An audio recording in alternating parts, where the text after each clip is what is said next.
Усім доброго дня. Дякую всім, хто доєднався до сьогоднішньої прес-конференції, яка присвячена... Welcome everybody.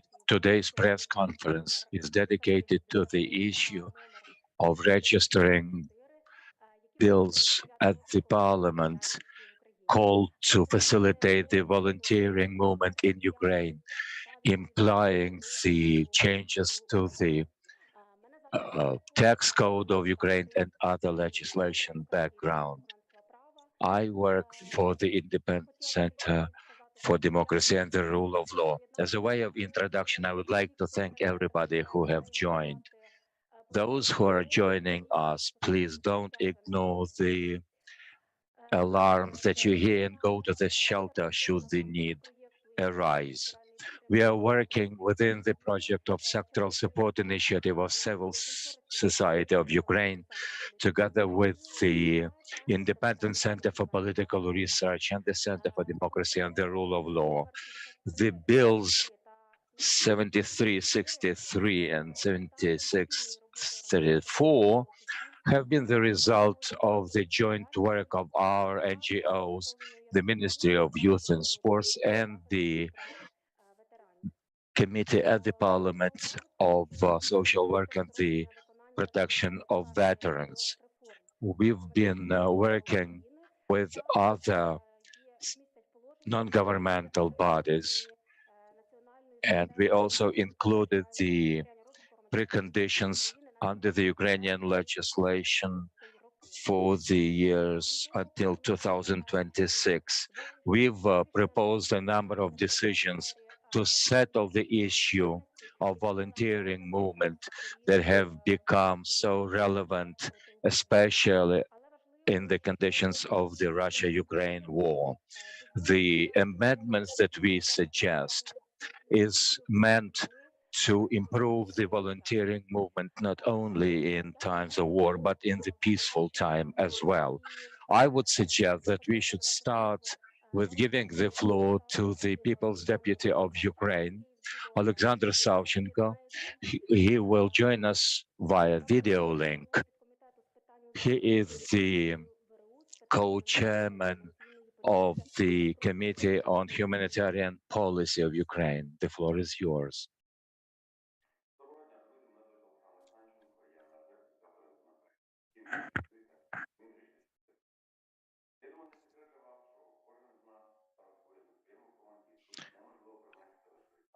Everyone understands how important this work is and how we appreciate what the volunteer movements are doing in Ukraine. We are thinking about the improvements of volunteer initiatives in Ukraine.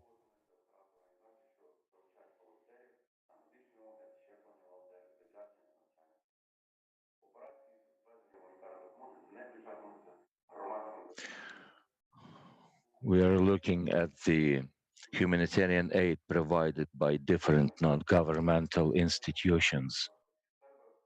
It's a pleasure to participate in today's event. We view it as one of the steps to ensure Ukraine's ultimate victory, and then in terms of building back a better Ukraine. Thank you for supporting these bills. He is one of the signatories of these draft laws, and he stands with us on the proposed amendments. The next will be the Deputy Minister for Youth and Sports of Ukraine, Ms. Maryna. Popatenko. In your take, what do you think is the urgency of the proposed draft bills? And in particular, what do you think about the need for the proposed amendments in terms of the youth volunteering? It is increasingly important that the draft bills that have been submitted to the Ukrainian parliament, of course, this is an urgent issue, as we have seen since the 24th of February. We are now appreciating the humanitarian aid both to the civilians and to the military. It makes it incumbent upon us to legally support volunteering movement. As for the youth segment of volunteering, even before the war started, our ministry was very actively engaged in these developments. This is one of the priorities of the state program, the Youth of Ukraine. So we conducted a number of events of educational nature to empower volunteer organizations for them to implement their potential and to develop the volunteering movement in Ukraine under the auspices of the programs by our ministry.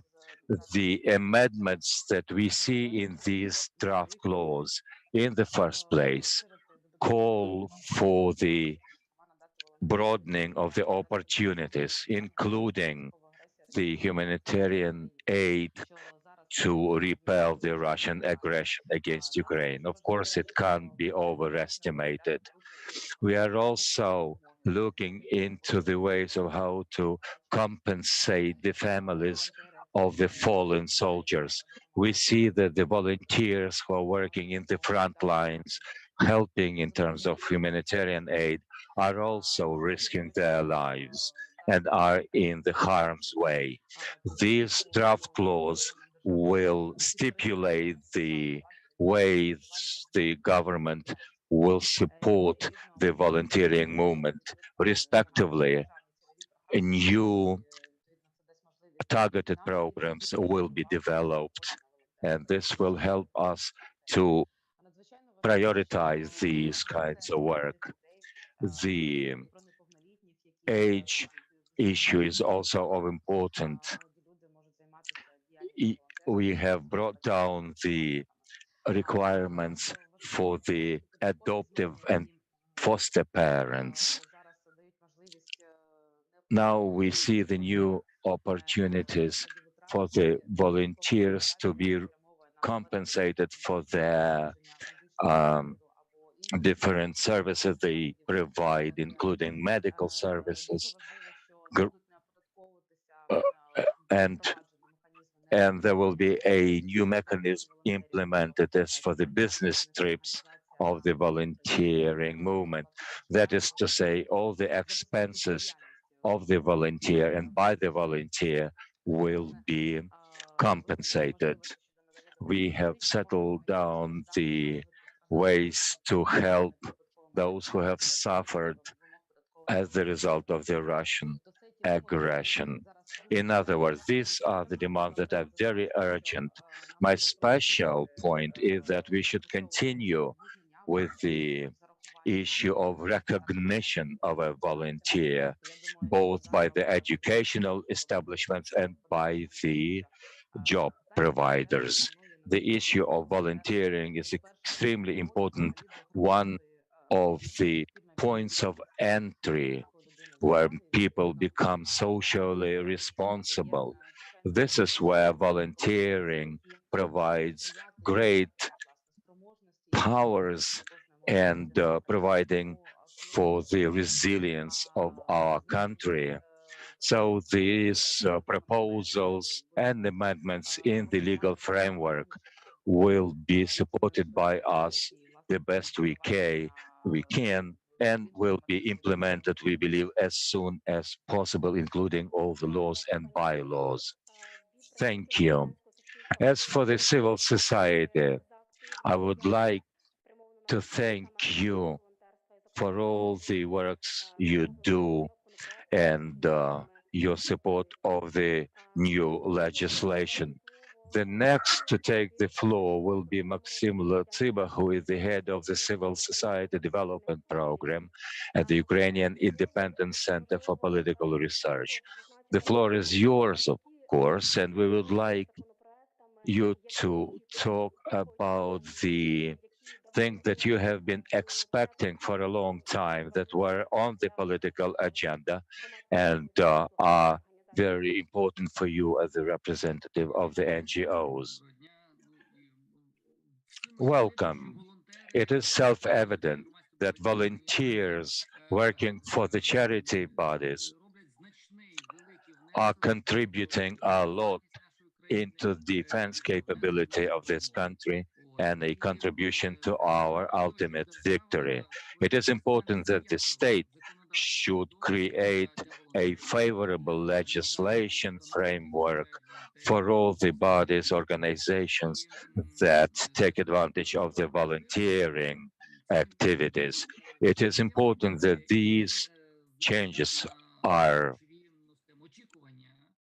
fast and meet the expectations that we are harboring. Let me point out a few of those.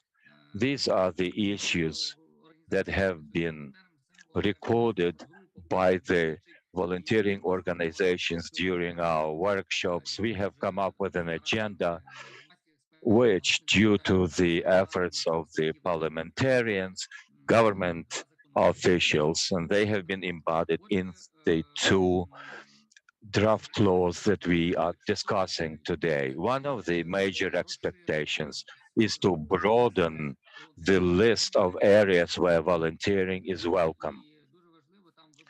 It is no less important, and you've seen 6 or 7 or 8 areas that we have added in terms of volunteering activities. We think it is important to include the aid to the armed forces of Ukraine because a vast majority of the initiatives relate to the armed forces, also their participation in repelling the Russian aggression, infection disease. You will remember when you think about the COVID pro challenges and problems, and a number of others. I've only insisted the most important ones. The other area is this. Until we don't have a comprehensive state-sponsored program on development and support of volunteering, it is important that the state promotes and popularizes volunteering in the school agenda and the schooling program, and also the state should care about raising public awareness how to cooperate with volunteers. Partly, these challenges have been met by the Ministry of Youth and Sports. They have developed a relative strategy, and this is good. But we should be aware that um, these activities should involve broader public, and we hope that such a state-sponsored program will be implemented. We also count on the local government that they will earmark money, premises, and efforts in order to develop this ecosystem of volunteering movement in Ukraine. The next expectation that we have and we hear about is this. Unfortunately, the legislation on volunteering is restricted to people who have reached the age of 14 years. Once you have a permit from your parents, whole civilized world has shown us that such volunteering practices should involve people of younger age. I am sure that since you go to the first grade in your school, children should be engaged in the volunteering practices, and the Ukrainian youth organization Plus shows us how enthusiastically children enroll in such volunteering programs. As always, the question of finances is very important. Very important. Unfortunately, the tax codes provide for taxation of volunteering. For example, logistics. When organization engages logistics, when people travel, buy foods, to fulfill their volunteering practices. These activities are taxed either by a person or by a organization. So the 19.5% of tax is not in favor of volunteering and does not provide for raising public awareness. It is evident that such taxation should not be affected. People should be exempt from such taxes because it does not improve volunteering activities. This is where we both lose. The state is the loser, and the volunteers also are losers here. Participation in the networks and group working should also be exempted from taxation as far as their traveling, housing, and other issues are concerned. Then you have to publish books and so on. If these books are distributed as volunteering, it should not be taxed. Vaccination is another issue. It concerns the health protection of a volunteer. And of course, such costs must not be taxed to make sure that the activists are safe in carrying out their activities. Important is also a problem that we have faced since the outbreak of war on the 24th of February. A lot of organizations have started to provide humanitarian aid to the military, to the civilians suffered as a result of the war. But in the list of areas, these kinds of activities have not been included. No one thought that such a requirement would arise in terms of helping the military or the civilians.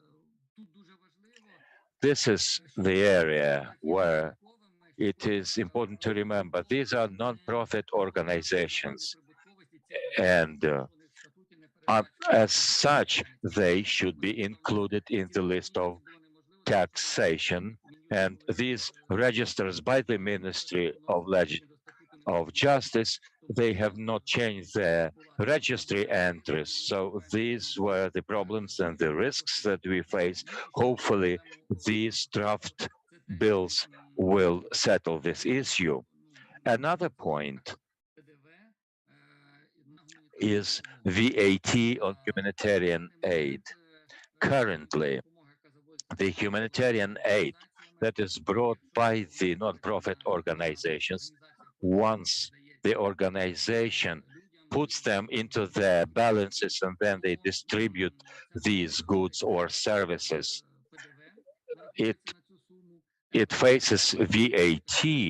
And as you will know, any legal entity, once they have on their book, on their sheets, a sum that is north of 1 million, they are obliged to pay VAT. But the NGOs don't create wealth. They don't sell anything. They are an intermediary between the providers of humanitarian aid and the recipients. So there is no way they can receive profits or proceeds. So it's not logical. It prevents us from doing our work and restrains our work. So once again, the humanitarian aid should not be taxed as humanitarian aid. It should not be liable to VAT, not to create new problems once the value of that aid exceeds 1 million. Although volunteering activism is a noble word, but we should not be restricted. We should be enabled to broaden our help to our military and to the civilians. This is where the state should ensure that we are not facing unnecessary challenges. I personally am thankful to all the parliamentarians who have registered these draft laws. I am thankful to the Committee of the Parliament on Social Issues. They have been the driver of these initiatives, people who have been working on the text of the bill, the Ministry for Youth and Ministry, they have been very actively. Of course, the lawyers in different humanitarian aid. This is the example of synergy of how civil society can cooperate with the state.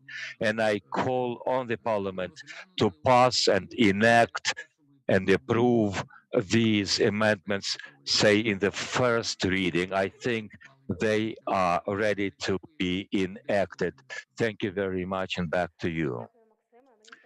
Thank you. I believe this is a very good resume that you have suggested. Let me remind you that today we are talking about the draft law 7363 on the changes into the Ukrainian legislation on support of the humanitarian aid and the changes in the bylaw of 73 on the taxation relief mechanisms under the martial law and in the wartime. I would like to give the floor to Anna Isichko, he is the coordinator of the sectoral initiative at the non-governmental organization. I think I should ask you about the process, how you are developing these draft laws, including the decisions that have been incorporated into the legislation that you were developing in your project sectoral support initiative, and which changes you think are most relative to meet the challenges of the current war. Thank you for the questions. Welcome everybody. Welcome to panelists and the media. Uh, Of course, it makes sense to answer your question on the background of the important bills. We'll be developing the map for the implementation of initiative. This is a project of vision developed by the civil society, enveloping years from 21 to 25. We have been thinking about how to promote the workings of the civil society in Ukraine. What does that mean in terms of its relevance and importance? We think the following: more than 150 NGOs, including 250 specialists and pundits, have become the contributors to this comprehensive document that takes on board 91 areas. We have been working on this comprehensive document. There are key areas here to improve the legal framework of volunteering movements and provide for the decent conditions of their work while they are inputting and investing their knowledge, resources, and efforts to solve a lot of social and politically important issues. The key points of the map are as follows. We thought that we should put back the disparities in the Ukrainian law on the volunteering and also on the disparities in the taxation code. The other area is in the inclusion of the young people into volunteering. The age censure is important. We want to engage people into this area from their earliest possibility. Another cluster of issues is creating the state programs of culture of volunteering. This is the way we see this problem. There are four main areas, and they have been implemented as part of the state program for volunteering program from 21 to 26, and it was implemented in the presidential decree. All the recommendations developed by the civil society have been taken aboard by the government while these bills were being developed, including the strategic goals of the volunteering activities. The weight of these programs are very high. The NGOs working with the volunteering movement have been consulting with the local government, with the central government. As a result, we have been successful in focusing our work on the practical dimension of these proposals. As for the evolution and further implementation, further work of these legislation work, our body, as well as other Ukrainian NGOs and charity foundations, international community, we've been developing additional proposals important for our sector. But then the 24th of February came upon us. This is where, in a lightning speed, we have turned into a single body of opposing this dinosaur of Russian aggression. The volunteers that had never worked with such work as taking people away from the danger, they have become an organic part of repelling Russian aggression. This is where the urgency of these bills arise. In March and April of this year, we have conducted a number of working meetings with the Ministry of Social Policy, Ministry of Sports and Youth, plus the participation of the parliamentarians.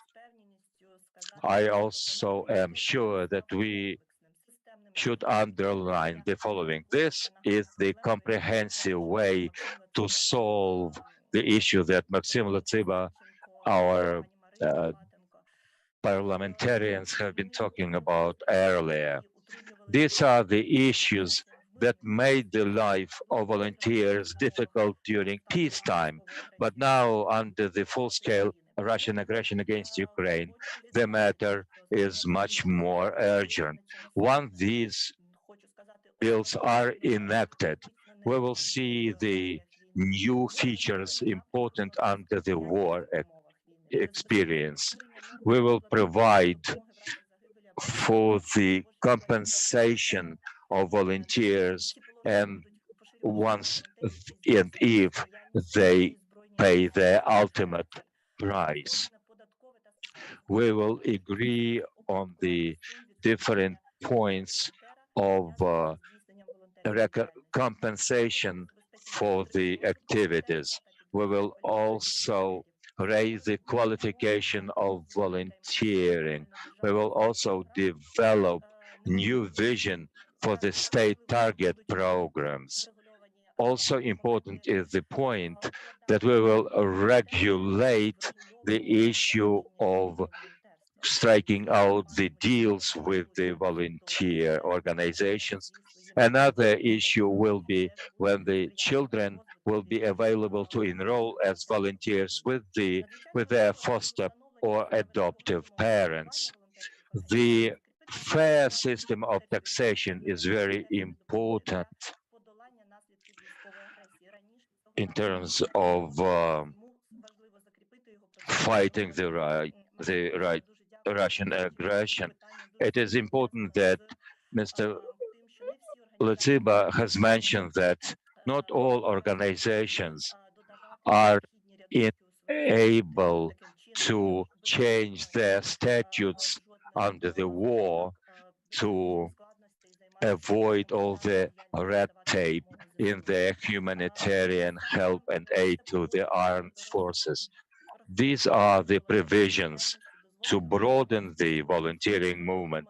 This will help Ukraine to be rebuilt after the war in every area. We will need a colossal amount of help.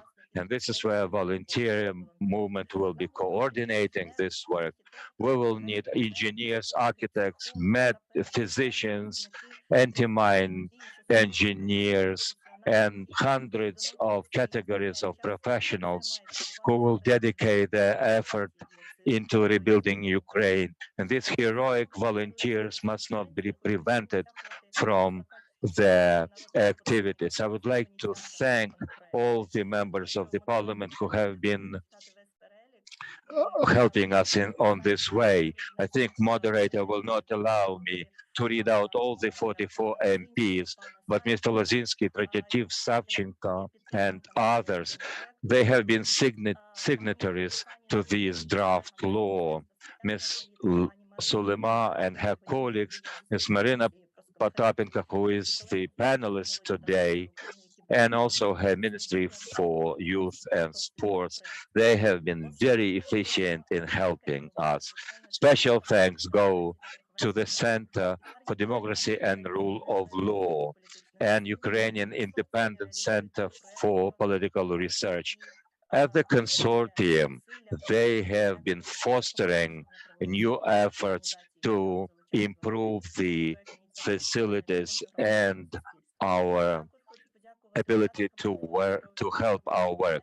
The platform for social initiatives, all our UN volunteers, Red Cross of Ukraine, and my special thanks go to our Ukrainian and foreign volunteers who will be the beneficiaries of these amendments. With your help, Ukraine is closing the final victory closer. As for the scope and history of the Ukrainian volunteering. Volunteering movement is quite relatively young in Ukraine.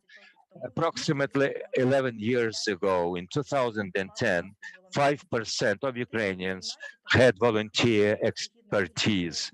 As the result of revolution of decency, we are talking about 23%. It's about one fourth part of our society. In this virtual hall, I don't know any person who would not be part and parcel of the volunteering society. So these draft bills are very logical.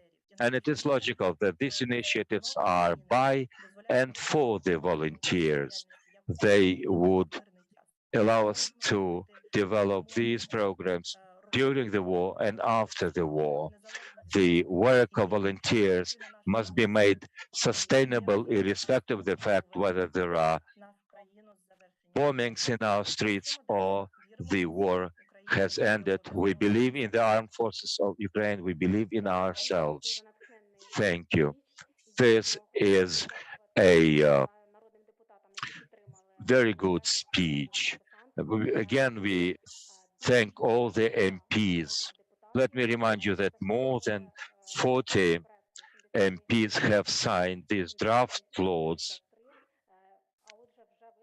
and it means that they have voiced their support for these draft laws. We give the floor to Mr. Keys, who is the director of the legal department of Caritas Ukraine, one of the NGOs that have been working in the suggested and proposed laws. They are the advocates in terms of developing Ukrainian legislation to foster the humanitarian movement in Ukraine. Rostyslav, the floor is yours. Thank you for inviting me. I saw that Ms. Maryna raised her hand. I don't know today the current agenda, whether we will answer the question after the panelists have taken the floor. I will brief you on my part. I have to say that Caritas Ukraine is a colossal network including 40 organizations. The volunteer movement is seen by us and supported by us since the very day of war, and we believe the war began in 2014, and we know since then the importance of volunteer movement. Since 2014 until now, volunteers have been very active, but on 24th of February, this movement has been given a fresh impulse. Despite of the fact that our network is a practicing one, we have feedback on how Ukrainian legislation is relevant to this area of work. We have known for a long time that not everything is perfect in the current Ukrainian legislative framework. And there is a special law on volunteer activities. It was developed with the help of a number of pundits from different organizations involved in volunteering. And they have been tested in practical terms, but the link with other Ukrainian legislation areas, including taxation code, is something where the work was not done timely or efficiently. So, as members of the platform of Initiative for Changes, when we were asked to consult on this issue, we could not sit on the fence. And of course, we participated in developing the strategy. When it comes down to these two nice examples of legislation creation, they have now been finalized. And here I have to say that any organization involved on volunteering and is actively engaged in it, the first thing they are thinking about is the so-called additional value or added value. When it comes down to logistics or different networking, it was believed and deemed to be added values, and these activities were taxed, including the VAT. Now it is very urgent that volunteer organizations spend much more resources as compared to their available money. The beneficiaries that receive these aids sometimes go as high as 10 million hryvnias. And it's not only humanitarian aid, it includes different equipment purchasing. It is also targeted to restore the damaged households. And of course, the amounts of money spent on this are much higher as compared to the money suggested for supporting a particular volunteer. And of course, VAT here should not be included as well, because when they think about the value of the services and goods included in this humanitarian aid, once it is higher than 1 million hryvnias, if you work on those projects for a month or two, not a single volunteer organization will be able to meet all the requirements from the tax code without a risk of being included by the Ministry of Justice as a tax evader. And this, of course, precludes their efficient activities. This area must be deregulated. These draft laws, with their amendments and changes, will go hand in hand with our initiatives that our platform have developed. They are guided the state of Ukraine to stand on the side of the civil society to meet the needs of the Ukrainian citizens on the principles of subsidiarity. And that principle is one of the cornerstones of the European Union, which says that once there are things that can be settled by the civil society, should not be regulated by the state. So the issue of deregulation is very important. This will increase the quantity and quality of the services provided. So we thank everybody who has been the stakeholder of these legislations, including the parliament and particular parliamentarians. We hope that these bills will be enacted as soon as possible, because there is a very high need for these amendments. It has been there for a long time before the war, and now, when the war has exploded, we see the special urgency of such a new legislation. We will be more effective in the battlefield once these draft laws are enacted. Ukraine will win, Ukraine will rebuild, people will be rehabilitated, and the wounds will heal. Glory to Ukraine. Thank you. Now, of course, we would like to call on the parliament to enact these bills as soon as possible. This is the civil society's response to the martial law and to the special circumstances. Once again, panelists, I thank you. We have now question and answer time. The first question goes to Maryna Popatenko, who is the Deputy Minister for Youth and Sports of Ukraine.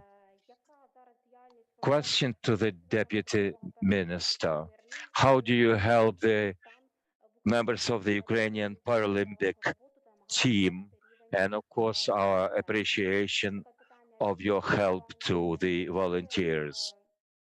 So this is the question. Ms. Deputy Minister.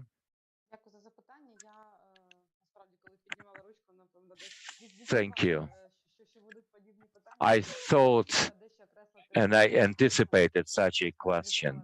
Given that, I will tell you that young people have been very active in Ukrainian volunteer movement.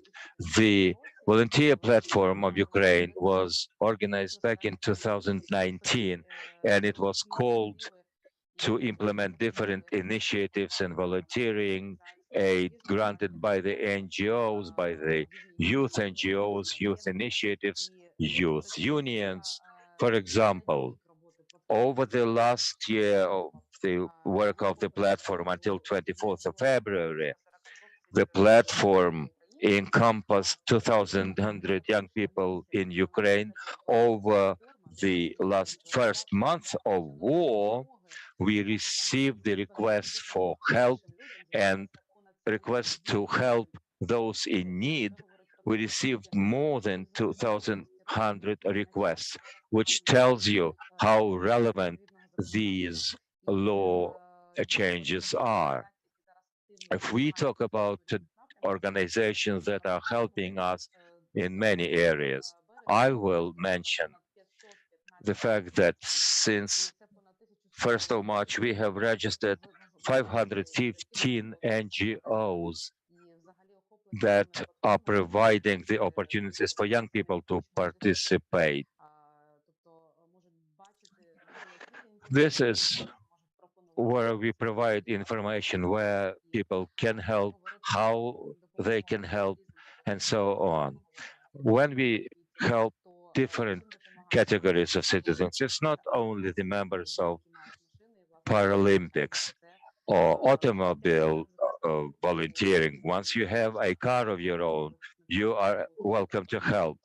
You are also welcome to help in helping as a blood donor and other areas. This is where the new legislation will regulate these issues, including the taxation issue, need for medicines, volunteering in information field, that is to say, preventing cyber attacks and so on, aid to the internally displaced persons, international advocacy, providing housing for the IDPs, help to the pets. So the volume of volunteer activities is very vast. When we talk about different walks of life that we help, of course, Ukrainian athletes are actively engaged both in the front line and in the humanitarian aid, helping different walks of Ukrainian society. A few words on Allah's question, the volunteering in sports and our Paralympic team, both in peacetime and in the wartime.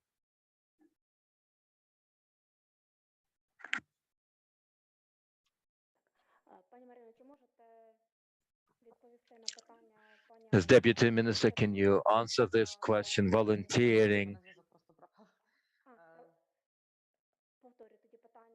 I will reiterate the question from Allah.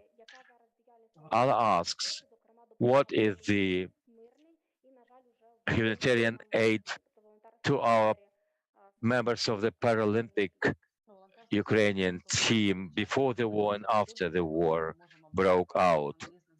This aid is visible everywhere. People can join those who help our Paralympic team.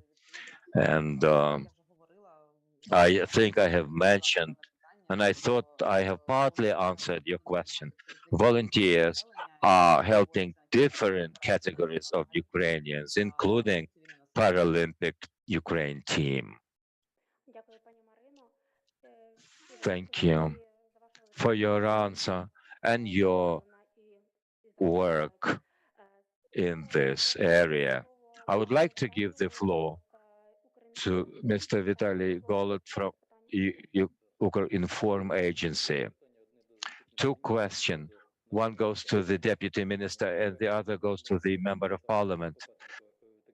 Ms. Popatenko, my question is, what is the legal protection mechanisms for volunteers who are in the front line? As to Mr. Savchenko, there are some tax reliefs on bringing cars from abroad, but there will be are likely to be some shenanigans and illegal activities to take advantage of these of this tax relief, and what are the prevention mechanisms for such abuse? Deputy Minister, the floor is yours. Unfortunately, the Member of Parliament has left us, so I am able only to give the floor to the Deputy Minister. I can tell you how we protect our volunteers who are working with the Ministry for Youth and Sports.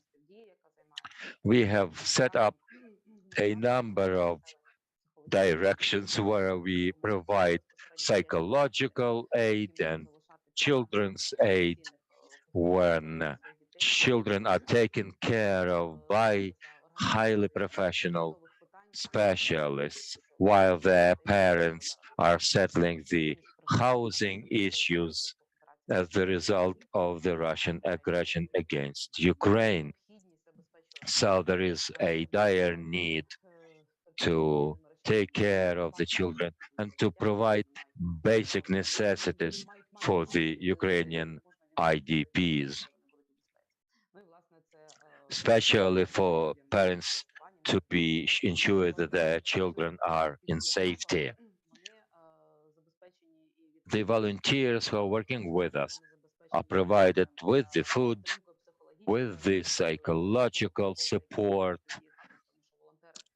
because volunteers perhaps are subject to most stressful situations. The volunteers that go and deliver things to the front line, we are helping them with all the necessary means of protection, including the following: to provide for their safety while they're at the front line. Thank you. I would also follow that question on the changes to the legislation. My colleagues have mentioned that, but I would like to reiterate that one of the proposals in the amendments on the law of volunteer movement is to broaden the application of the article on one-off aid to the volunteers who have suffered damages at the front line. Today, that point includes volunteers working in some areas of Donetsk and Luhansk Oblast. The new legislation provides for the help in such circumstances all over the territory of Ukraine.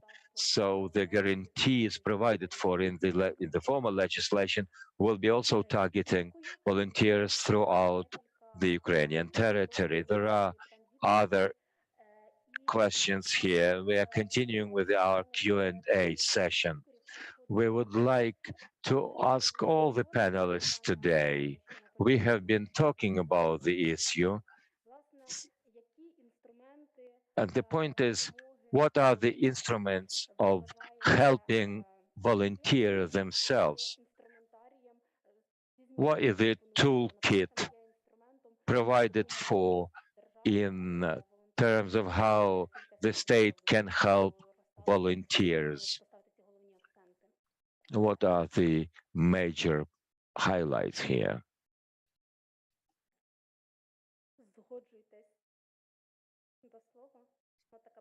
Please take the floor. This is the question that we have received from our audience.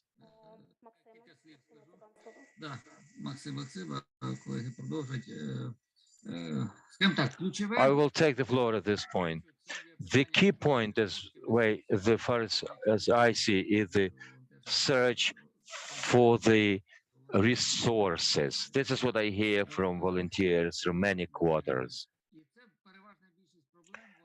And the majority of these issues are under the tax code of Ukraine, and they are within the powers of the relative parliament committee. And my colleague, Mr. Keys, was discussing that issue. 1 million hryvnias must be taxed so far. And in the new legislation, once a charity organization has on its book sheets 1 million hryvnias, it should not be taxed because they are not making money on this. They have received that amount worth and they will distribute this. They are not creating value, added value. As for the list of the entrepreneurs that are taxed, when we talk about the logistics, traveling dwelling, medical services provided to the volunteers, vaccination, etc. Perhaps this is where we should think about the situations where volunteers come under fire at the front line. If he or she is wounded, of course, they must be receiving some compensations. So altogether, these make three areas that I think are most urgent as of today's volunteering. Thank you. I suggest that we should wrap up today's press conference. It's drawing to a close. In a nutshell, I would like to make the following conclusions. The draft laws 73, 64, and 3 include a number of draft law amendments targeted to make sure that under the martial law, the volunteering movement is sustainable. As for the highlights, there are certain areas that should be improved, including volunteer aid in repelling Russian aggression. State should support volunteering through different target programs. We also propose that the volunteering should include children under 14 years of old, provided they are allowed by and are doing this with the help of their parents. We should also mention the taxation relief for the volunteer movement, including the different logistical issues of volunteering. There are other novelties in new legislation, including VAT point. The bodies, the charity foundations that bring in the humanitarian aid should be allowed to work more efficiently without a tax burden and without further red tape. Thank you all the panelists, all the auditorium that have joined us today. Once again, we call upon the Ukrainian Parliament to vote these draft laws and to enact them as soon as possible to introduce the changes that have been proposed in these bills. Thank you.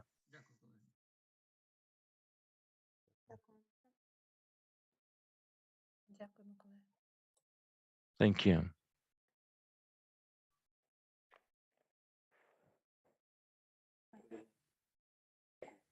Порівняльну таблицю. Ви знаєте? Так, я вам можу скинути інфографіку просто.